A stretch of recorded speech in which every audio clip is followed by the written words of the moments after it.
Assalamualaikum warahmatullahi wabarakatuh. Saya akan meluruskan berita yang mengatakan Ibu Trimah dibuang dengan 3 anaknya. Saya mewakili salah satu anaknya. Sebenarnya tidak ada yang membuang. Dari awal dia sakit, dia pun udah diurusin. Sakit stroke pertama dia pun udah diurusin sama anaknya yang paling kecil.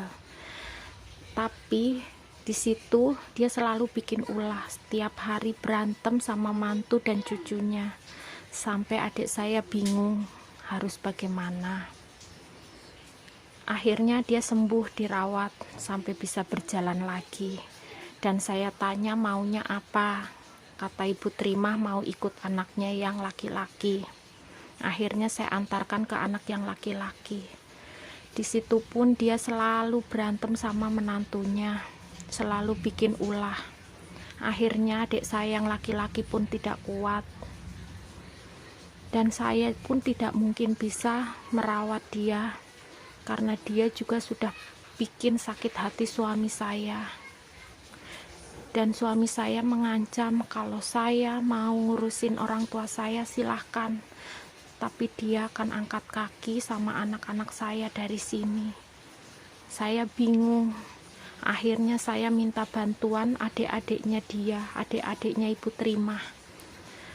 Ada salah satu adiknya yang mau ngurusin, adiknya yang di Borobudur. Tapi baru 1 bulan di adiknya, dia pun udah bikin ulah. Setiap hari dia katanya bikin maksiat sama adik-adiknya. Terus adik-adiknya juga ngadu ke saya, udah nggak sanggup dan udah nggak kuat. Saya bingung harus bagaimana. Akhirnya saya cari informasi, saya dapat di Facebook. Dan saya konfirmasi ke panti itu, katanya di situ dia akan dibimbing. Di sini seperti di pondokan, Mbak. Akan kami bimbing, akan kami ajarin ibadah. Kita pun selalu mengingatkan dia untuk ibadah, tapi selalu jawaban Ibu Trimah, nama Allah itu udah sulit, nggak ada di hati aku. Aku bingung kalau di situ dahan.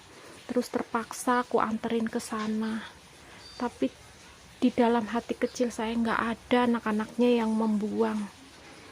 Nggak ada satupun anak-anaknya yang membuang di situ. Kita hanya menitipkan. Itu saja, terima kasih.